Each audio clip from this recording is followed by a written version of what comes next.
দিছে বা বাজার সাজা করে দিছে, আমি অনেক ধন্যবাদ ওনাকে, অনেক ধন্যবাদ ভাইয়ের নামটা, অনেক ধন্যবাদ ভাইকে, অনেক ধন্যবাদ।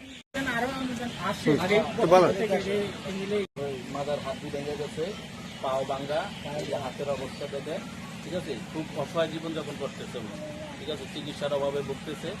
এখন আজকে রফিকুল ইসলাম রনিবের নেতৃত্বে যে মাদারুলের যে অনুদান দেওয়া হয়েছে, এতে আমরা গ্রামবাসী অনেকটাই খুশি, ঠিক আছে। আমরা চাইব রফিকুল ইসলাম রনি ভাই, ঠিক আছে, উনি যেমন